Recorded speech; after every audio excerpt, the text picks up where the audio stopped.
हाँ तो भाई मेरे अभी हम लोग जो है बेसिक राउटिंग कर लेते हैं और होम पेज को ऐड कर लेते हैं, ठीक है। बहुत इजीली करेंगे।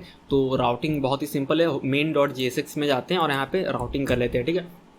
तो इंपोर्ट कर लेते हैं रिएक्ट राउटर डॉम से दो चीज़, क्रिएट ब्राउज़र राउटर फंक्शन जो कि ब्राउज़र राउटर क्रिएट करने के लिए यूज़ होता है, और राउटर प्रोवाइडर कॉम्पोनेंट, ठीक है, जिसमें कि राउटर हम लोग पास करेंगे तो राउटिंग के बेस पे रेंडर कर देगा पूरा चिल्ड्रन ट्री जो स्ट्रक्चर होगा, राउटिंग उस हिसाब से पेजेस वगैरह रेंडर करेगा।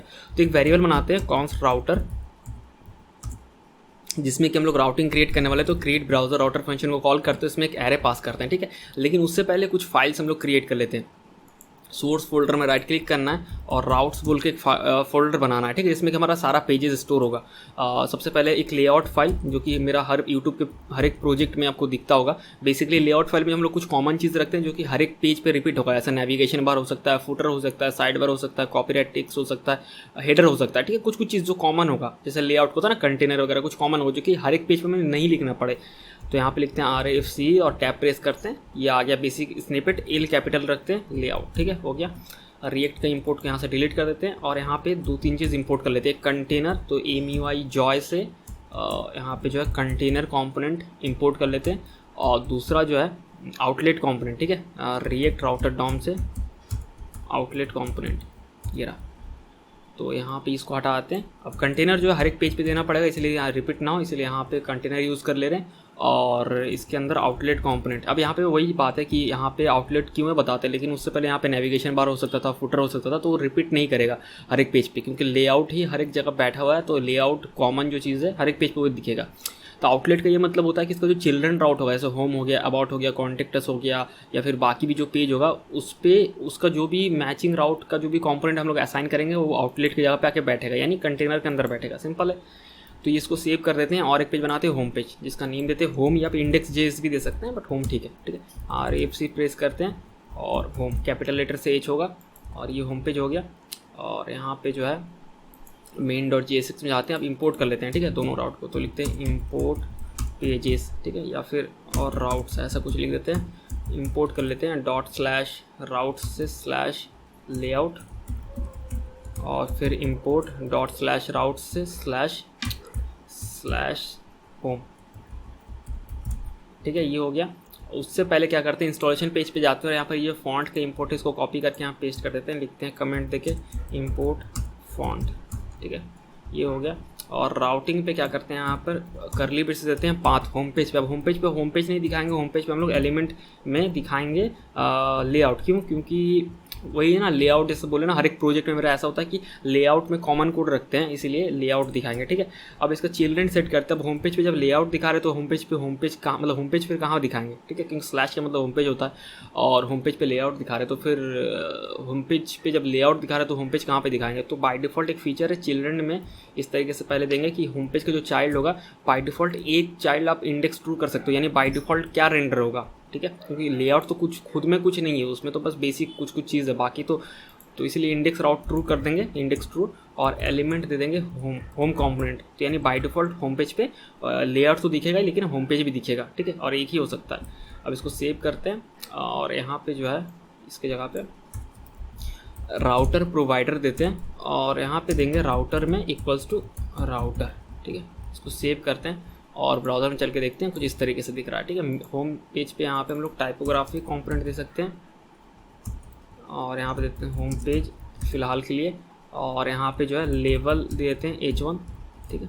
तो यहाँ पे इस तरीके से दिखेगा, ठीक है।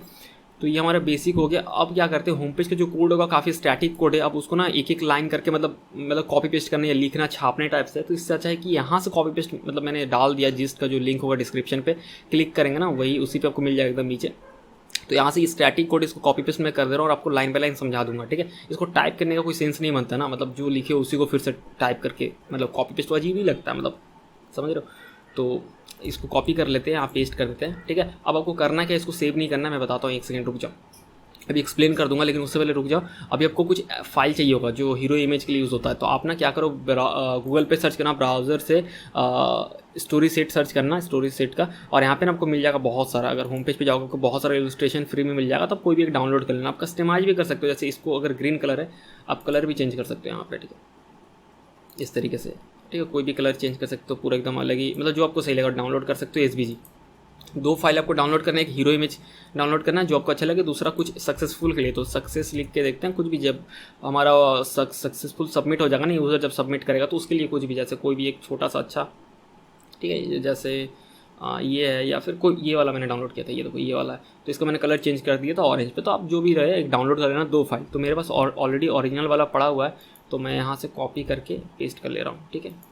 आप जो है डाउनलोड कर लेना। तो आप सिंपली आपको क्या करना है, एसेट्स फोल्डर के अंदर ड्रैग एंड ड्रॉप करना है, या फिर आप मतलब विंडो फाइल एक्सप्लोरर से भी जाके यहाँ पर रख सकते हो, ठीक है। तो 2 फाइल आ गया, एक सक्सेस, एक हीरो1 है, तो उसका नेम मैं चेंज करता हूँ, यहाँ पे हीरो1 नहीं hero.svg होगा, ठीक है। ये हो गया, क्योंकि यहाँ पे 2 फाइल लगेगा, ठीक है। अभी फिलहाल के लिए हीरो जो है यहाँ पे इंपोर्ट किया गया, ये देखो। तो मैं लाइन बाय लाइन जल्दी समझाता हूँ। तो सिंपली कुछ कंपोनेंट्स इंपोर्ट हुआ बेसिक, जैसा टाइपोग्राफी टेक्स्ट के लिए होता है, बटन के लिए बटन कंपोनेंट, ग्रिड जो है रो कॉलम के लिए होता है, स्टाइल्ड इसके बारे में आगे बताता हूँ।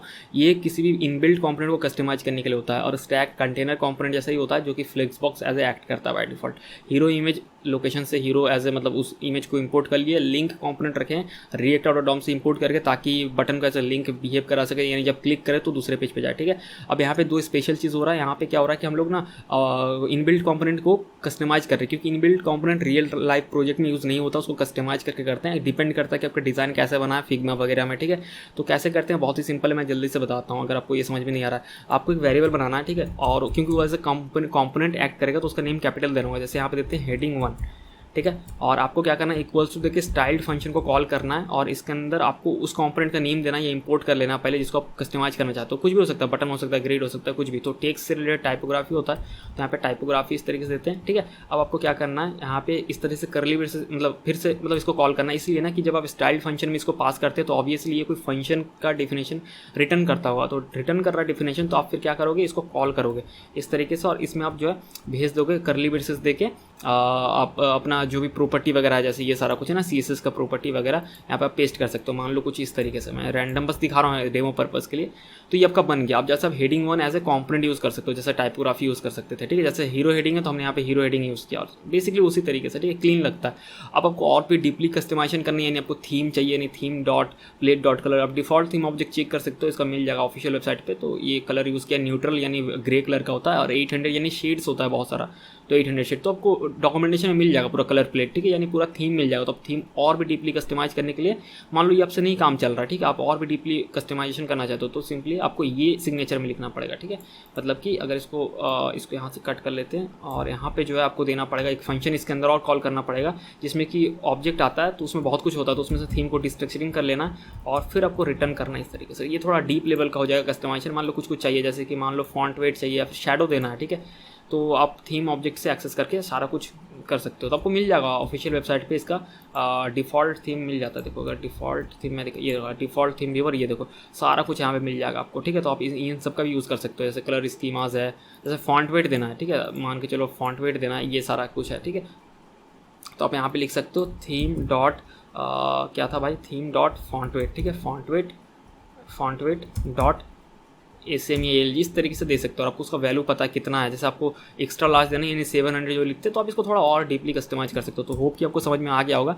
ये सब मतलब अभी टाइप करने से कोई सेंस नहीं बनता ना, मतलब ठीक है, तो इसलिए कॉपी पेस्ट करके आपको समझा दे रहा हूँ। तो ये भी सेम ये इसी तरीके से देखो, यहाँ पे जैसे न्यूट्रल कलर का लाइट चैनल यूज़ किया गया, यानी वही आप चेक कर सकते हो। यहाँ पे आपको पूरा थीम कलर प्लेट मिल जाएगा, ये रहा थीम में कलर्स में जाओगे तो आपको पूरा कलर मिल जाएगा वेरिएबल, ठीक है, आप उस तरीके से एक्सेस कर सकते हो। न्यूट्रल 800 मतलब ग्रे का ये शेड, ठीक है, आप अपने हिसाब से देख के चूज़ कर सकते हो।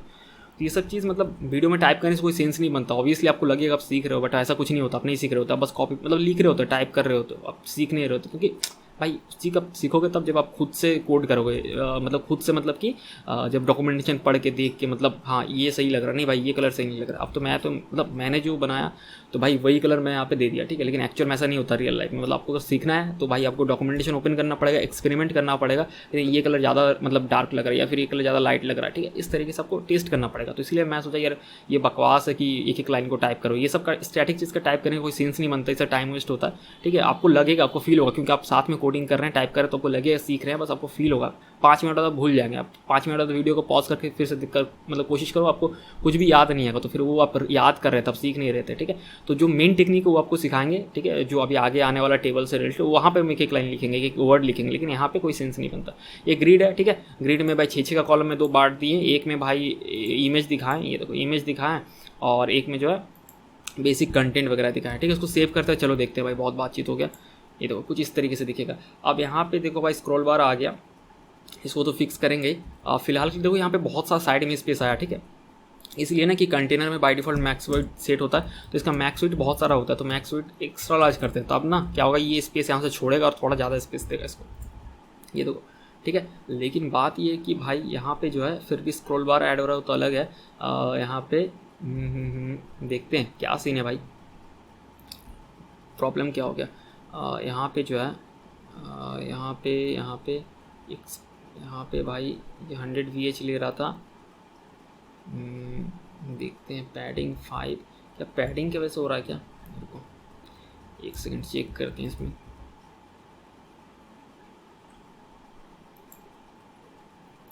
यहाँ पे जो सही तो था, ऐसा तो कोई इशू नहीं आना चाहिए।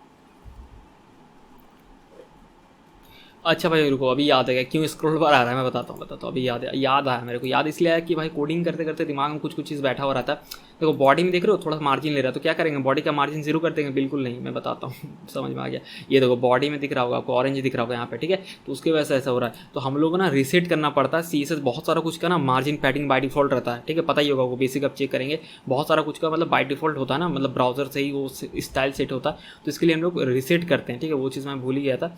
तो यहाँ पे जो है हम लोग इंपोर्ट कर लेंगे, रुको इंपोर्ट कर लेंगे बेसिक रीसेट वगैरह। तो @MEY जॉय से CSS वार्स प्रोवाइडर करेंगे, यहाँ पे सबसे पहले वो देना ही है CSS वार्स प्रोवाइडर, ठीक है, CSS बेसलाइन और ग्लोबल स्टाइल्स, ठीक है, ये 3 कंपोनेंट काफ़ी इंपॉर्टेंट और बताते हैं कैसे यूज़ करना है। इसको कट कर लेना। रूल है कि एकदम टॉप पे CSS वार्स प्रोवाइडर रहेगा, उसके अंदर सारा कुछ रहेगा। तो CSS बेसलाइन यहाँ पे देंगे। बेसलाइन देने से क्या होगा, एकदम रीसेट कर देगा CSS को, मतलब समझ रहे हो, नॉर्मलाइजेशन जिसको बोलते हैं। अब देखो हट गया, क्योंकि वो मार्जिन हट गया, और बहुत सारा कुछ का जो डिफॉल्ट मार्जिन पैटर्न रहता है ना, एकदम नॉर्मलाइज करता है, रीसेट कर देता है। और एक देते हैं ग्लोबल स्टाइल्स, इसको अभी बस ऐसे रहने देते हैं, अगर जरूरत पड़ा इसका यूज़ करके हम लोग ग्लोबलिंग स्टाइलिंग कर सकते हैं, हम लोग index.css का जरूरत नहीं है, ठीक है। और ये टॉप पे हमेशा रहेगा रूल है, आप इसके वजह से डार्क मोड वगैरह सारा कुछ, मतलब जो ग्लोबली कस्टमाइजेशन होता है या फिर बड़े बड़े लेवल पे वो चीज़ कर सकते हो। तो ये हो गया हमारा जो इशू था। तो बेसिक सा यहाँ पे जो आप देख रहे हैं, यहाँ पे एक फॉन्ट ऐड करना है। यहाँ पे इसलिए फॉन्ट आ रहा है क्योंकि मेरे पास ऑलरेडी इंस्टॉल है लोकली, तो आपको ये चीज़ करना पड़ेगा। अब अगर आपका नहीं है फॉन्ट, यहाँ पे सर्च करो प्लेफेयर डिस्प्ले, क्योंकि मैंने सारा डाउनलोड करके इंस्टॉल करके रखा हुआ है सिस्टम पे, प्लेफेयर डिस्प्ले, और आप यहाँ पे सारा सिलेक्ट कर सकते हो जैसे इस तरीके से, ठीक है।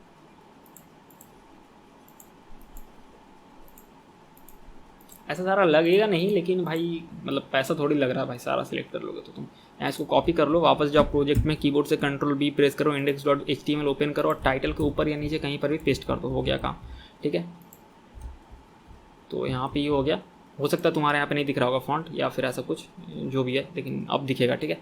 तो यहाँ पे इतना तो हो गया, हमारा होम पेज का सेटअप हो गया, बेसिक राउटिंग हो गया, ठीक है। राउटिंग को थोड़ा देख लेते हैं। यहाँ पे होम पेज दिख रहा होगा, यहाँ पे क्लिक करने से नहीं हो रहा है, जो यहाँ पे सेट किया गया है यहाँ पे कि भाई सबमिट क्वेश्चंस पे क्लिक करने से अभी हम लोग मॉडल इसमें ऐड करेंगे, मॉडल ऐड करेंगे, जिसमें कि अभी ओपन होगा। अभी नेक्स्ट स्टेप वही है, मॉडल ऐड करना और भाई उसमें फॉर्म वगैरह ऐड करना, डायनेमिक ड्रॉप डाउन ऐड करना, और फिर जो है उसको टेस्ट करना कि वो जा रहा है कि नहीं जा रहा है यहाँ पे, ठीक है। यहाँ पे ड्राफ्ट मोड पे आ रहा है नहीं आ रहा है। और इसमें ये उसके बाद जाएंगे, नेक्स्ट स्टेज है, पहले इसका निपटा लेंगे। उसका व्यू ऑल क्वेश्चंस पे क्लिक करने से सारा क्वेश्चन दिखना चाहिए, जो कि राउट हमने डिफाइन भी नहीं किया स्लैश क्वेश्चंस, यानी क्वेश्चंस राउट ना ही डिफाइन किया ना इसके लिए कंपोनेंट बनाया। ये नेक्स्ट स्टेज है, लेकिन अभी पहला जो स्टेज है कि सबमिट बटन पे क्लिक करने से एक मॉडल ओपन होना चाहिए जिसमें फॉर्म दिखेगा यूज़र को, यूज़र फॉर्म फिलअप करेगा, जिसमें डायनेमिक हम लोग फिर बैकएंड से ये सारा डायनेमिक डेटा को एक्सेस करेंगे, यानी जो ये था ना जैसे कि मान लो सब्जेक्ट में ये था, ये सारा कुछ फील्ड एक्सेस करके डायनेमिकली दिखाना है फॉर्म को, यूज़र सबमिट करेगा और फिर सक्सेस मैसेज दिखाना है। यहाँ पे फिर आएगा उसका ड्राफ्ट मोड में, पब्लिश करेंगे, फिर वो जो ईमेल डाला था यूज़र, ईमेल में सक्सेस मैसेज जाएगा और फिर वो हमारे यहाँ पे ऐड हो जाएगा। ठीक है, पब्लिकली एपीआई में एक्सेस कर सकता है अगर कोई चेक करे। तो इतना अभी सारा है पहला स्टेज में। फिर नेक्स्ट स्टेज में हम लोग जाएंगे जहाँ पर व्यू ऑल क्वेश्चंस के साथ डील करेंगे। ठीक है, तो फिलहाल के लिए हमारा होम पेज हो गया और बेसिक राउटिंग भी कंप्लीट है। ठीक है, बेसिक राउटिंग जो है ये कंप्लीट हो चुका है और कुछ है नहीं अभी फ़िलहाल के लिए। अभी जो है हम लोग को मॉडल बनाना है। ठीक है, जो कि हम लोग चाहते हैं यहाँ पे बेसिक होम पेज तो ये स्टैटिक कंटेंट ही है, इसको कॉलैप्स कर देते हैं। ठीक है, अभी इसको भी कॉलैप्स कर देते हैं। ठीक है, अभी तो हम लोग को मॉडल बनाना है और मॉडल को ऐसा करना है कि सबमिट क्वेश्चंस जो है, ये बटन कहाँ गया भाई, सबमिट क्वेश्चंस यहीं पे होगा, ग्रिड पे होगा, सबमिट क्वेश्चंस ये रहा, सबमिट क्वेश्चन, ये बटन पे क्लिक करने से मॉडल ओपन हो जाना चाहिए। ठीक है, सबसे पहले मॉडल हम लोग वो बना लेते हैं।